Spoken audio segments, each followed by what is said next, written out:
This podcast is brought to you by Lacrosse growing the game one podcast at a time.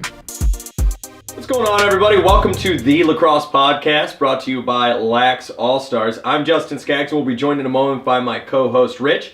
It was a ridiculous week here in Philadelphia, and we'll get into all of it. The Swarm go on an 8-goal run to clip the Wings. San Diego Seals beat Rochester Nighthawks 12-10 in the home opener. McIntosh goes on an absolutely ridiculous scoring spree, and the Rock and the Swarm are getting set up for a rematch. So before we get into all the really testy subjects here in Philadelphia, let's take a word from our sponsors, Woodlax Sticks.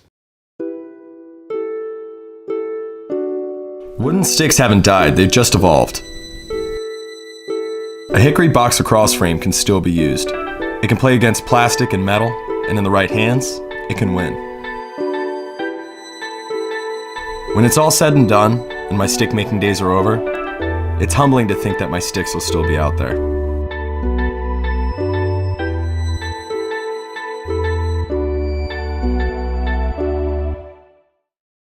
As we are every week, I am joined with my co-host here, Rich, for the weekly recap. Kind of a crappy week for Philadelphia. Let's get into some other stuff, and we'll pivot to that. All right. Well, yeah. Let's start with the great start to the weekend in Philadelphia. LaxCon was here. LaxCon was here. LaxCon was absolutely phenomenal. It was a good time. I do think it was. Well, I didn't have a booth for the first time in like 15 years. Between Style and Strings and WoodLacrosseSticks.com, I always have a booth, and like. It was your first LaxCon, right? It was. It was a hilarious video of him cheesing out on LaxAllStars, by the way. It was an exciting weekend. There was a lot of stuff going on. But yeah, I didn't get a booth, and I just kind of kicked it and walked around. And I saw that a lot of other people were doing that. And I think U.S. Lacrosse definitely saw a little bit less revenue than they did in past years because it doesn't really make financial sense to go there. I mean, we can all just kind of go and kick it. Like that was so much fun. Just being like, oh, hey, I want to go talk to that guy. And I could because I didn't have a $1,500 booth with like $3,000 worth of product in it.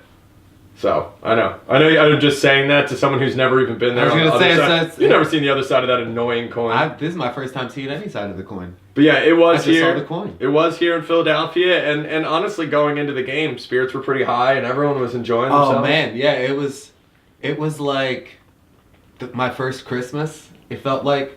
It was really funny. Like, yeah, moods going into the game were amazing. And then Santa came and he was a total racist. Well, and then it literally started snowing, and Santa came down the chimney and said something racist, and ruined Christmas. And we're all looking around, like, crying into our hot chocolate, like, what's going on, Mom? Why is Santa like this? It was a weird weekend. Yeah, it was weird. All right, you know what? Let's just do this real quick.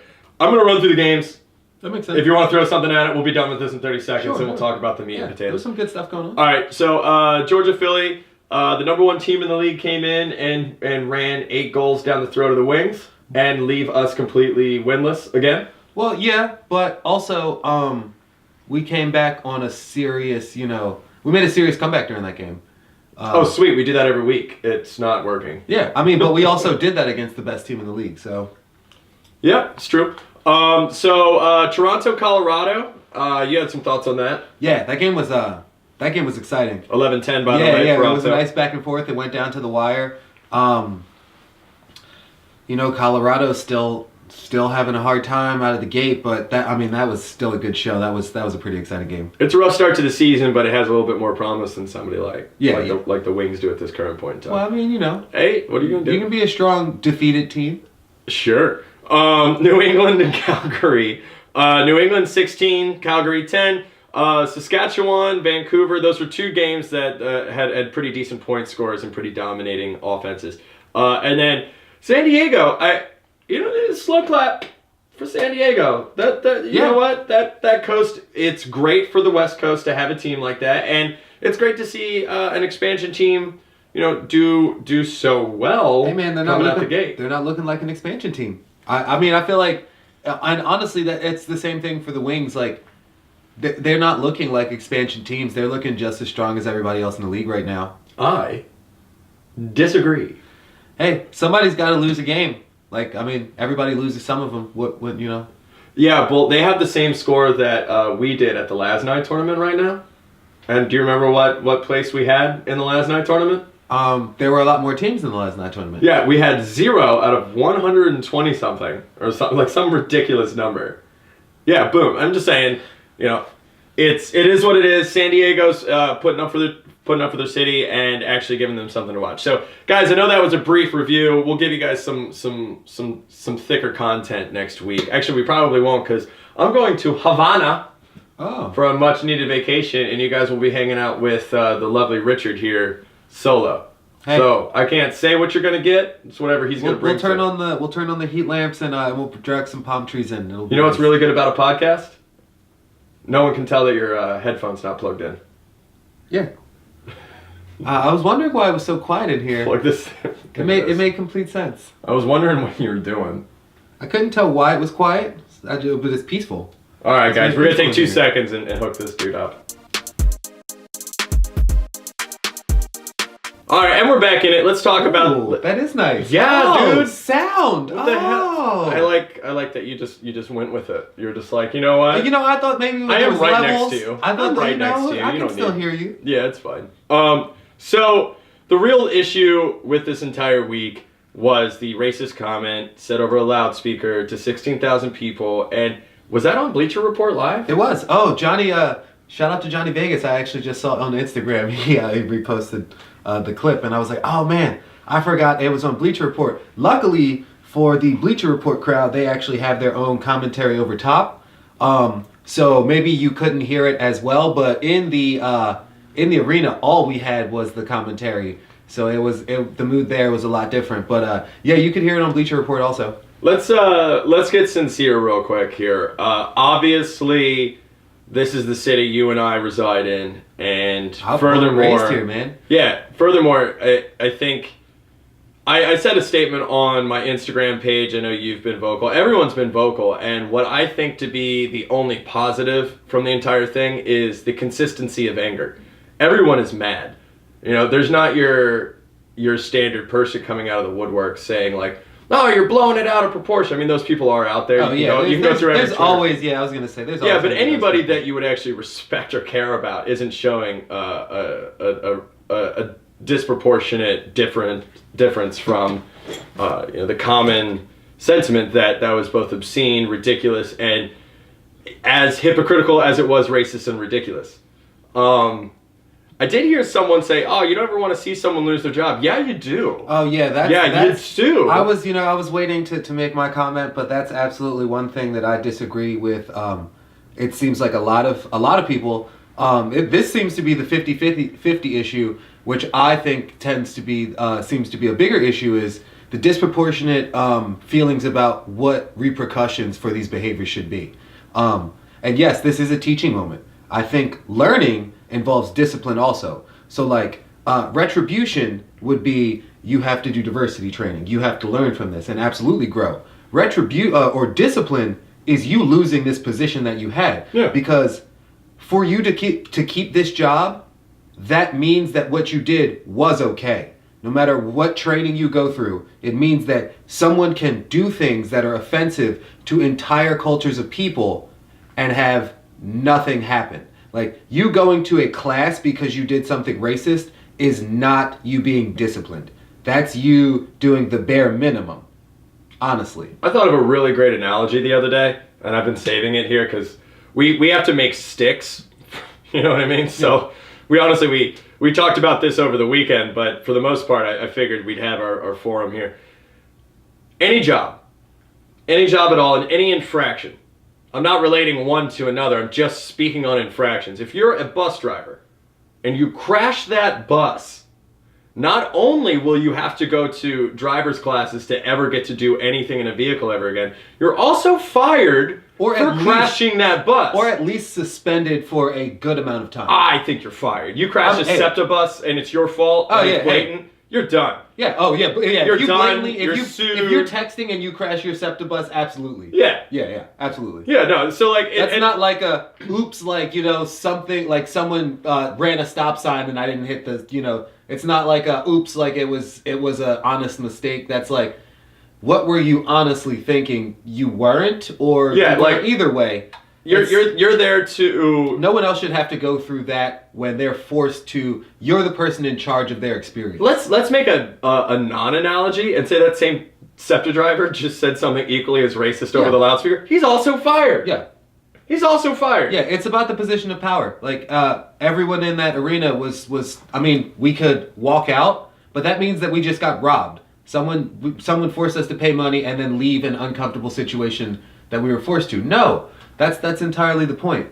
You know? Yeah, it is. You guys in the stands heard a lot more than I did. So after LaxCon, I was just exhausted, and I'm like, you know what? I bet you if I just walk out this door right now, I could be in my pajamas folding laundry, petting Dumpster Cat, and watching this game on Bleacher Report live on my laptop while playing Super Smash Brothers. And you know what? I gotta tell you, Rich, I was having a great time. I was really enjoying it. I apologize. And then I just got a text. I was gonna say, man, it's funny because we were, I was in the, and it was LexCon, so it was awesome. I felt like I was in a. And so, unfortunately, we couldn't get our tickets in the wings section, so we ended up in the Georgia Swarm section. So immediately, Shout out to Big Rob. Yeah, shout out to Big Rob, England's finest. So we're sitting in the Georgia section, and get a couple of beers in. And it's funny because we're with people from all over the country, and Rob's from out of the country. And we're in the Georgia section too, and I'm sitting like a couple rows away from the Thompson brothers' father, and we're just like, oh man, this is gonna be hilarious because I'm gonna talk trash. This is Philadelphia, and so we're all chirping, and then the first comment I hear is about the shampoo, and we kind of look at each other, and we're just like, what? That was weird, and then it just like it kept persisting, and then it got awkward, and we're just looking around like. And not even just we're looking around. I'm uncomfortable. Everybody's looking at me like, what's going on? Because this is my city, And I'm like, I forgot. That's not abnormal, honestly. Like, we have to just be real about it. This stuff is not abnormal. It happens all the time. And us pretending like it's a one-off is what normalizes it too. Mm. So it was all around uncomfortable. And I'm glad, the Wings. And apparently he's not announcing for the Flyers either. I don't know. Either way, should not be announcing for the Flyers. I just feel like there's a large Native population, and even in general, it's not just about like the Native population. It's about our interactions as people in general. Like if we are our brother's keepers. Honestly, like we're all supposed to stand up for each other, and like that's kind of the point. Is like you don't want to normalize anyone being treated this way, or everybody can get treated that way. What I'd like to point out to anybody who is looking at this from an outside perspective, whether you agree with what the Wings did in the firing or not, there's something to chew on, and I think it's something we can all kind of like just sit with this for the rest of the day after you hear this. The Wings announcer said something, and then people in the crowd started saying even worse things. So what is that? I want to break that down. That is, and Rich said it earlier, that is the normalization of racism. So someone said a ridiculous comment, and what was the response? It was a lot of people showing their true nature and taking the opportunity thinking they were around like-minded folk. Yeah, I mean, so when you're walking around the streets, just take that. I ask people this all the time, and it really makes them uncomfortable. How many people in the world do you think are good people? How many people, and then, you go one step further, like, how many people would you let watch your kids? Now, how many of those people are in an age bracket where they're even qualified to do so? Take that and chew on that, and then consider, how many people in the world need some education and need some perspective outside of their own, bubble? And then take into consideration, how many of those people are you going to actually interact with? They're around you all the time. And especially if you're a white man, you're never going to interact with them in the way that they interacted with the players from Georgia, because it's not going to trigger that response. And above and beyond, if you're in the middle of a bank and there's 20 people waiting in line on a busy Friday, you know what I mean? Those people are still in line with you at the bank, but the bank teller's not telling everyone, hey, this is what we're doing. Everyone, let your racist flag fly. There's really not a whole lot to be taken away from that, other than the realization that if you're not aware of it, here is a stark reality check that is right beside you. It's literally it's buying a bushel of bananas and a loaf of bread behind you at the grocery store, and it's it's seldom that you get this kind of an example of how normalized it is, and how once a group of individuals think that they're in a safe zone for that kind of action, how quickly they turn to it. And again, think about it and I want people to take this away from it. The positions of power are so important. The normalization of it. So you know how when you go to all sporting events and at the beginning they tell you none of that will be tolerated? I mean, over the loudspeaker it says you can't say racist things, you can't say things about people's religion, certain behaviors will not be tolerated.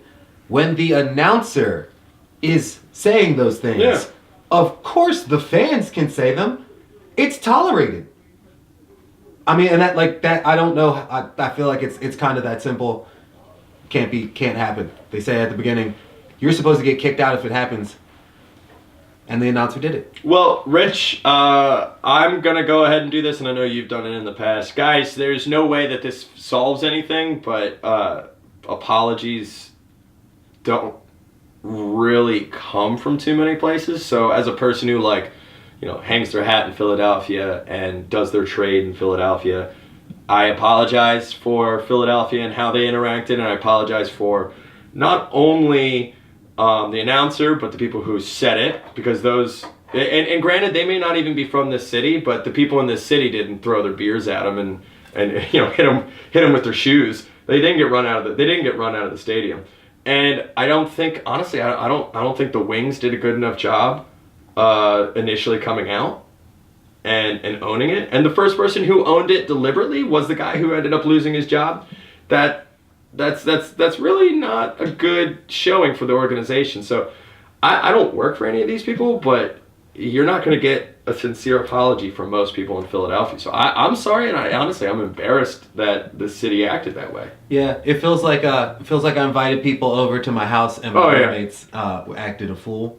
Oh yeah, and I'm just like, wow. I think even more than that, it feels like you invited your weird uncle over, and he had a MAGA hat on. No. Actually, it reminds me of that time that I invited you and Kumar to my friend's birthday party. Remember that? Oh, they tried to whoop our asses? Yeah. And I was like, oh my God. Sweet party. This is the worst. This literally, I was as embarrassed. It was that embarrassed. And I was like, I want to fight everybody here. Dude, Kumar was in my house the other day bringing that up. That's funny. Yeah, but it is embarrassing, and it's just a general apology and an acknowledgement that it's not cool. And everyone who's out there who's upset, totally valid. You don't need me to validate your anger, but you do. It does help to know that you're not alone. I mean, I've been pissed for honestly, I'm gonna level with you. The players on the Wings weren't the ones who were the problem. Oh no, not at all. So I can respect that, but I don't know, man. It did sully it. It did. It sullied their first return season. Honestly, that's the thing. It was a bummer. Great game. It was such a great good weekend. Game. It was a great game. Yeah. It was a great weekend. The Wings put on a great performance. Big Cat came out strong. Yeah. I mean, honestly. Shout out to Kevin Crowley. He really did a good job. Georgia really just won this game, and I know they went on that serious run, but the Wings came back. It was a great game, and it was just tarnished with a couple stupid comments. But we should pivot. We shall pivot. Well, actually, I don't know, man. We've been talking for some time. We're going to try to keep this podcast short. Why don't you keep your interview for next week, and maybe we could follow up? Oh, yeah, that works out perfect. Yeah, why don't you... so next week is a solo Rich show. I don't know. Is that a cool sound effect? I'll work on it for next show. Hey, Joe. Can you edit in the Rich show next week? That's a new thing. Whenever you're alone, you're just going to hear my voice in the background. Yeah, guys, let's wrap this up. We're going to go ahead and cut it here. And it was a weird podcast, but it was also a weird week. So tell them what you got going on next week, and we're going to cut this short. Next week, we got a sweet interview with Jovan Miller, Jovi Nation. Peace. See you next week.